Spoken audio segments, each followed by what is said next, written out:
కార్యకర్తలు అందరూ ఇస్తారు, అభిమానులు అందరూ ఇస్తారు, గుండెల్లో పెట్టుకుంటారు. కానీ ఈరోజు క్వశ్చన్ చేసే ముందు ఏదైతే ఆమె రైజ్ చేసిన క్వశ్చన్, కుటుంబాన్ని చీల్చుకునేది నీ చేతులారా అని అన్నప్పుడు నాకు అర్థం కాని విషయం ఒకటే ఏదంటే, ఇంత శ్రమ పడ్డాము, ఇంత కష్టపడితే నాకు అన్యాయం జరిగింది అన్నారు. ఏ అన్యాయమో చెప్పాలి, స్పష్టంగా చెప్పాలి. ఇదిగో నాకు ఈ అన్యాయం చేశారని. ఏదైనా పదవుల పంపకంలో అన్యాయం చేశారా? పదవుల పంపకంలో అన్యాయం, పదవులు ఇవ్వలేదు అని అంటే ఒక రాజకీయ పార్టీ కానీ ప్రజాస్వామ్యంలో కుటుంబం పదవులు పంచుకోవడానికి ఉందా? ఇప్పుడు పదవుల్లో భాగస్వామ్యం, అధికారంలో భాగస్వామ్యాలు ఉంటాయా? అది సబబేనా? అది చర్చకు అసలు చర్చించడానికి కూడా అర్హమైందేనా? అసలు అది ప్రజాస్వామ్యం ఎట్లా అవుతుంది, రాజకీయ పార్టీ ఎట్లా అవుతుంది? ఒకసారి మొదలు పెట్టాక రాజకీయ పార్టీ దాని స్వరూపం అది తీసుకుంటుంది. ఆ ఒక స్వరూపం తీసుకున్నాక అందులో ముందు నుంచి పునాదుల దగ్గర నుంచి ఉన్న వాళ్ళు ఉంటారు, ఎదుగుతున్న కొద్ది మధ్యలో జాయిన్ అయిన వాళ్ళు ఉంటారు.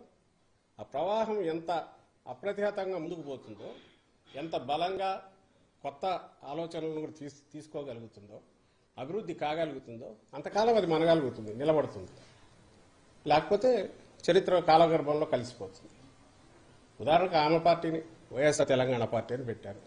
అక్కడ చిన్న ఏదో పెట్టారు, తిరిగారు, కష్టపడినారు అనుకుంటే మరి అక్కడ కూడా చాలామందికి ఏదో వాళ్ళు కష్టపడి ఉంటారుగా. శ్రమలమ్మ ఒకటే కాదుగా, చాలామంది కష్టపడి ఉంటారుగా.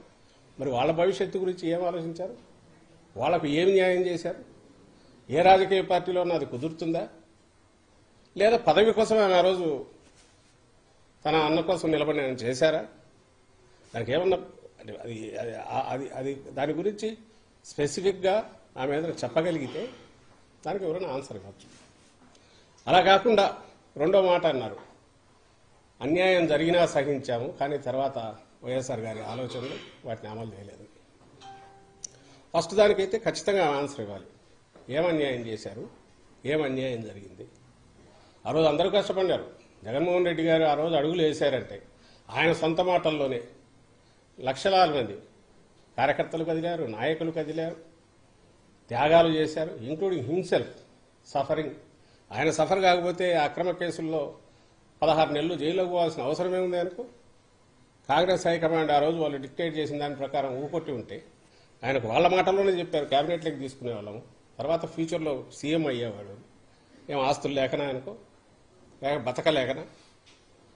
ఒక ఒక ఒక ఒక పాయింట్ దగ్గర డిఫర్ అయి ఓదార్పు యాత్ర వద్దనడంలోనే రాజశేఖర రెడ్డి గారి ఆలోచనలకో ఆయన ఆశయాలకో